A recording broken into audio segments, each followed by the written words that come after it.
जय हिंद दोस्तों, कैसे हो आप सभी? आई होप आप सभी मस्त होंगे। तो आज की इस वीडियो में एयरफोर्स 0127 इनटेक के लिए जो भी कैंडिडेट फेज 2 देने जाने वाले हैं, तो उनको मैं आज बताने वाला हूं कि आप फेयर सीट कैसे लिख सकते हैं। मैं आपको लाइव प्रूफ के साथ फेयर सीट में कैसे लिखा जाता है वो दिखाऊंगा एंड बताऊंगा कि आप कैसे लिख सकते हो, जिससे कि आप कम टाइम में आप फेयर सीट लिख लो और उसको 2-3 बार अच्छे से पढ़ लो, जिससे कि आपको बोलने में किसी प्रकार की दिक्कत ना हो। तो उससे पहले मैं आपको एक चीज़ बता दूँ, ये मेरा जीडी का ई बुक है और ये एसआरटी का ई बुक है, ये बिल्कुल फ्री है। तो इसको भाई आप टेलीग्राम से जाकर डाउनलोड कर सकते हो। अगर अभी तक आप कुछ नहीं पढ़े हो तो इससे कुछ पढ़ सकते हो, ठीक है। टेलीग्राम चैनल ज्वाइन कर लो, नीचे डिस्क्रिप्शन में लिंक दिया हुआ है और वहाँ पे पिन मैसेज पे टैप करना है एक बार, उसके बाद ये बुक आपको मिल जाएगा पीडीएफ के रूप में, तो वहाँ से आप इसको डाउनलोड करके पढ़ सकते हो, ठीक है। बाकी अगर चैनल पे नए हो तो चैनल को सब्सक्राइब कर लो और वीडियो को लाइक कर दो, ठीक है। तो मैं अभी आपको फेयर सीट कैसे लिखा जाता है लाइव मैं आपको दिखाऊंगा और वहाँ पे फेयर सीट कैसा रहता है वो सारी चीज़ें अभी मैं एक्सप्लेन करने वाला हूँ, तो ठीक है। तो तो देखो दोस्त, ये एसआरटी का बुक है जिसमें आपको क्वेश्चंस देखने को मिल जाएंगे, सेम जैसे वहाँ पे पूछे जाते हैं सेम उसी तरह। और यहाँ पे पहले आपको बताया गया है कि एसआरटी में कैसे सॉल्व करना है, किन किन बातों का ध्यान रखना है, वो सारी चीज़ें पहले बता दी गई है। ये जीडी का बुक हो गया और इसमें भी आपको पास करने के लिए वहाँ पे क्या-क्या चीज़ें मैटर करती है, सारी चीज़ें एक-एक करके यहाँ पे एक्सप्लेन कर दी गई है, तो आप इसको एक बार पढ़ सकते हो, ठीक है। अब बात करने वाले हैं भाई फेयर शीट को कैसे लिखा जाएगा, ठीक है। तो देखो भाई, ये आपका फेयर शीट है, मैं इस पे लिखा हूँ आपका अभी यहाँ पे। मैं सारी चीज़ें आपको बताऊँगा कि कैसे लिखना है, आपको कैसे जो है आप कम टाइम में लिख लोगे और कौन-सा बेटर रहेगा आपके लिए, ठीक है। तो मैं अभी आपको पूरा जो वहाँ पे पेज मिलेगा वो कैसा रहता है वो देख लो भाई। तो मैं आपको दिखाता हूँ एक सेकंड। देखो ये जो पेज है आपको फेयर शीट का सेम ऐसे ही मिलेगा, रफ शीट भी ऐसे ही मिलेगा। ये ब्लैंक इसका पेज मैंने टेलीग्राम पे पीडीएफ डाल दिया, तो आप चाहो तो वहाँ से प्रिंट करा के आप खुद उस पे लिखने की प्रैक्टिस कर सकते हो, ठीक है। तो उसमें यहाँ पे जितना चीज़ें यहाँ पे डेटा मेंशन है सेम चीज़ें वही रहेगी। यहाँ पे जो ये बीच में जितना जगह बचा है इतना ही जगह वहाँ पे रहेगा लिखने के लिए, ठीक है। तो इसमें क्या क्या चीज़ें ऊपर रहती है मैं आपको सारी चीज़ें बताता हूँ, एक सेकेंड। तो देखो, पहले तो आपका फेयर शीट और रफ शीट सेम ऐसे ही रहेगा। फेयर शीट वाले में फेयर शीट लिखा रहेगा और रफ शीट वाले में रफ शीट लिखा रहेगा, ठीक है। उसके बाद आपको यहाँ पे नंबर मेंशन करना रहता है। ये नंबर कौन सा? तो आपके एएससी का नंबर। जैसे मेरा 10 एएससी भेटा जाता है तो यहाँ पे मेरे को 10 लिखना पड़ेगा। 10 हो गया। उसके बाद यहाँ पे एएससी और उसके बाद प्लेस में भेटा, ठीक है। उसके बाद डेट, जिस डेट में आपका फेज 2 होगा। उसके बाद आपका चेस्ट नंबर जो आपके फेज 2 के एडमिट कार्ड पे होगा वो चेस्ट नंबर यहाँ पे मेंशन करना होगा। उसके बाद आपका नाम, यहाँ पे कैपिटल में नाम लिख देना। उसके बाद आपको रजिस्ट्रेशन नंबर आपके एडमिट कार्ड पे होगा। उसके बाद आपका परमानेंट रोल नंबर जो फेज 2 का रोल नंबर होगा वो यहाँ पे मेंशन करना होगा। ये रोल नंबर हर जगह आपका काम आएगा, ठीक है। तो ये रोल नंबर वहाँ पे याद हो जाएगा, इतना बार आपको लिखना पड़ेगा ना कि आप याद कर लोगे, ठीक है। उसके बाद आपको यहाँ पे नीचे यहाँ पे कुछ इस तरह का जो है ऑफिसर रहेंगे, ऑफिसर का नेम, रैंक और डेट ऐसी चीज़ें मेंशन रहेगी। और यहाँ पे आपको सिग्नेचर करने का ऑप्शन रहेगा, तो यहाँ पे अपना जो भी सिग्नेचर है आराम से कर देना, ठीक है। बाकी चीज़ें आपको यहाँ पे कुछ नहीं करना है। बीच में आपको ये जितना स्पेस दिख रहा है इतना ही स्पेस आपको सिंगल पेज पे देखने को मिलेगा। अब यहाँ पे जो आपको फेयर शीट में लिखना कैसे है, तो फेयर शीट भाई लोग दो तरह से लिखते हैं। एक तो यहाँ ऐसे पॉइंट बना के जैसे मैंने यहाँ पे लिखा है, और दूसरा ऐसे पैराग्राफ में। तो दोनों में बेस्ट कौन सा रहेगा? देखो भाई, दोनों बेस्ट है, आपको जो अच्छे लगे उसके अकॉर्डिंग बना सकते हो, मतलब उसके अकॉर्डिंग आप लिख सकते हो। मेरे अकॉर्डिंग भाई पूछोगे तो मेरे अकॉर्डिंग भाई ये वाला फॉन्ट वाला अच्छा लगेगा, क्योंकि ये देखने में सुंदर लग रहा है। इससे क्या होगा, इससे इंप्रेशन बढ़ेगा, जो अभी अफसर देखे उसको साफ साफ सारी चीज़ लगेगी, ठीक है। बाकी ये देखो भाई, पैराग्राफ कहानी की तरह लिखा गया है, ठीक है।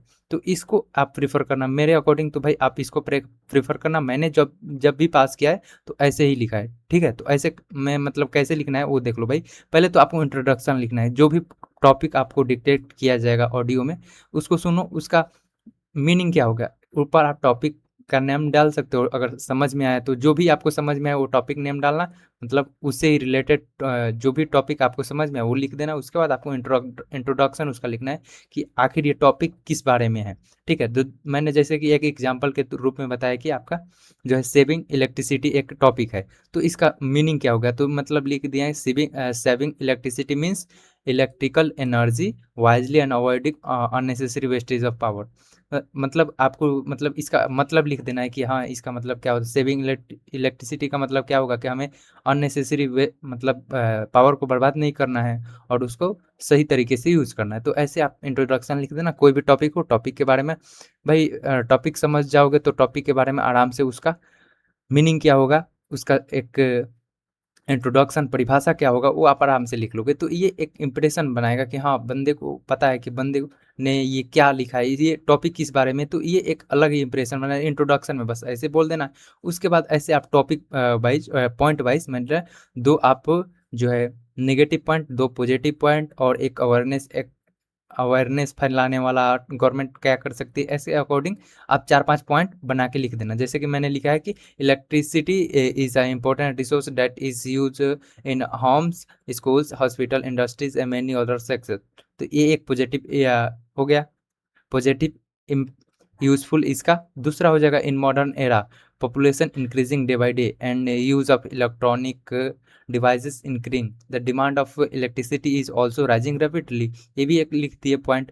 ऐसे पॉइंट बना के लिखोगे तो पढ़ने में भी अच्छा लगेगा, देखने में भी अच्छा लगेगा और तुम जल्दी भी लिख लोगे। ऐसे लेंदी जैसे ये मतलब जो भी चीज़ें यहाँ मैंने लिखा सेम वही चीज़ें है, लेकिन ऐसे देखने में पढ़ने में भी वही सुंदर मतलब उतना अच्छे से नहीं पढ़ पाएंगे, इसलिए मैंने ऐसे आपको कहा कि आप ऐसे लिख सकते हो, ठीक है भाई। उसके बाद है पीपल, उसके बाद दो दो पॉजिटिव लिखना, दो तीन पॉजिटिव इम्पैक्ट लिख देना, दो तीन निगेटिव उसका लिख देना पॉइंट। जैसे मैंने यहाँ पे लिखा कि people should avoid keeping mobile charger, television and computer switch off unnecessary. मतलब जब हम फ़ोन चार्ज हो गया है और उसी में फिर से मोबाइल में चार्जर प्लग ठूसे हुए हैं, टीवी चला रहे हैं, ऐसे ही पावर मतलब बर्बाद कर रहे हैं, तो ऐसा मतलब अननेसेसरी यूज़ है, तो इसको भाई मतलब नहीं करना है। तो ऐसे 2-3 भाई आप जो है आप नेगेटिव इम्पैक्ट लिखना, 2-3 पॉजिटिव इम्पैक्ट लिखना। उसके बाद एक यहाँ पे मैंने पॉइंट और ऐड किया कि solar energy and other renewable energy resources can reduce dependence on conventional electricity generation. ठीक है, तो ऐसे आप पॉइंट बना के लिख सकते हो, ठीक है भाई। उसके बाद एक ये, अरे यार ये क्या जा रहा है, हाँ, उसके बाद ये क्या है कि school and college should also spread awareness about energy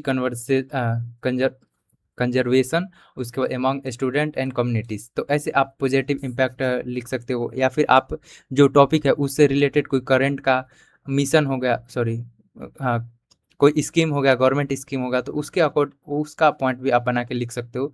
तो ऐसे 4-5-6 आप जो है आप पॉइंट बना के लिख सकते हो। मैंने जितना यहाँ पे पेज दिखाया ना, बस इतना ही पेज रहता है आपको एक तरफ लिखने का, ठीक है। उसके बाद चाहो तो आप पीछे भी लिख सकते हो, लेकिन बस मेरा मानना इतना ही लिखना, इसी से आपका काम हो जाएगा। वहाँ पे ज़्यादा भाई हम लिखना भी ज़रूरी नहीं है, बोलना भाई इंपॉर्टेंट है, बोलना बहुत ज़रूरी है। बोलना कैसे वो भी मैं एक वीडियो करके आपको बता दूंगा, ठीक है। तो देखो भाई, उसके बाद आपको बस एक कंक्लूजन लिख देना है कि हाँ, इसके बारे में जो भी है चीज़ें, पॉजिटिव निगेटिव इम्पैक्ट हो गया, उसके बाद इसका एक सार क्या निकलता है वो चीज़ें बता देना। तो जैसे कि मैंने लिखा, at the last I would like to say that saving electricity not only reduce expenses but also help protect natural resources and the environment. So every citizens should understand the electricity is valuable and use it responsibly in daily life। बस ऐसे आपको एक conclusion छोटा सा लिख देना है, और पहले इंट्रोडक्शन लिखना, 5-6 टॉपिक पॉइंट बना के लिखना, उसके बाद कंक्लूजन लिख देना। ये भाई आपका हो जाएगा काम, इतना ही बस लिखना है।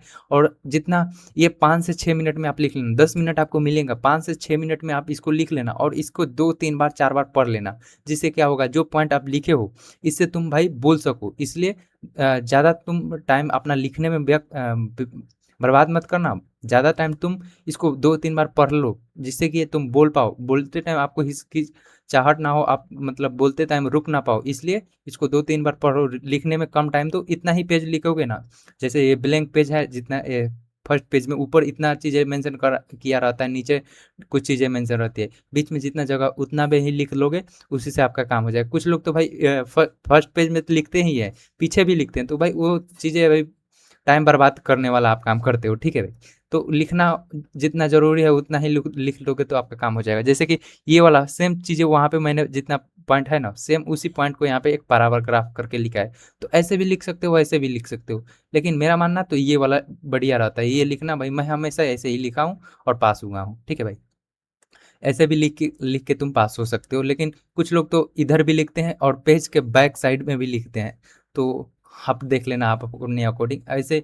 लेकिन आप जो है फर्स्ट पेज में ही जितना ब्लैंक पेज रहता है, मैं छोटा करता हूँ, ये जितना पेज रहता है ना यहाँ से यहाँ तक, इतना ही पेज में लिख दोगे ना तो तुम पास हो जाओगे। बस बोलते टाइम, जब बोलने की बारी है तो उस टाइम अच्छे से बोलना, पार्टिसिपेट भी करना, तो भाई आराम से पास हो जाओगे। तो ये वीडियो स्पेशली यही था कि आप जो है फेयर शीट कैसे लिख सकते हो। तो मैंने दोनों तरीके आपको बता दिए कि आप कैसे कैसे लिख सकते हो, किस तरह से पॉइंट बना के लिख सकते हो, किन किन बातों का ध्यान रख सकते हो। ठीक है भाई, तो इतना रखोगे तो भाई आराम से आपका काम हो जाएगा।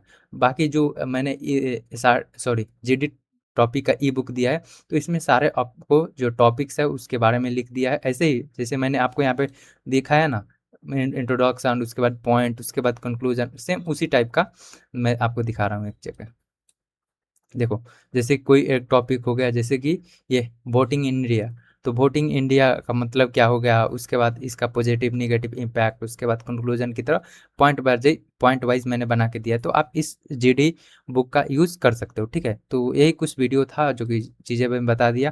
बाकी आपको एक वीडियो में मैं आपको बता दूंगा कि आपको बोलना कैसे है। तो चैनल को सब्सक्राइब कर लो, वीडियो को लाइक कर दो, और टेलीग्राम चैनल को ज्वाइन करके ये दोनों पीडीएफ जो है डाउनलोड करके थोड़ा भाई पढ़ सकते हो। ठीक है, जिससे आपको बेसिक अंडरस्टैंडिंग कुछ हो जाए। ठीक है, तो इसका यूज कर सकते हो, टेलीग्राम चैनल ज्वाइन कर लो, नीचे डिस्क्रिप्शन में लिंक दिया हुआ है, एंड वीडियो को लाइक कर दो। फिर भी आपको फेयर सीट या फिर रफ सीट से रिलेटेड कुछ डाउट हो, मतलब आप रफ सीट कैसे लिखोगे ये डाउट हो गया आपके, तो भाई बताना, उस पर भी मैं एक वीडियो बना दूंगा। एंड भाई बेस्ट ऑफ लक, आप लोग का जो है जो फेज टू जाए बढ़िया से जाए, क्योंकि कल ही से फेज टू स्टार्ट होने वाला है। तो एक बार इस वीडियो को देख लेना और इन इन बातों का ध्यान रखना, बाकी चीज़ें सही है, आप आराम से पास हो जाओगे। ठीक है, बेस्ट ऑफ लक, आप सभी का फेज टू पास हो जाए। उसके बाद मेडिकल के लिए बारी है, तो मेडिकल के लिए मैं गाइड करने के लिए बैठा हूँ यहाँ पे। ठीक है भाई, जय हिंद दोस्तों।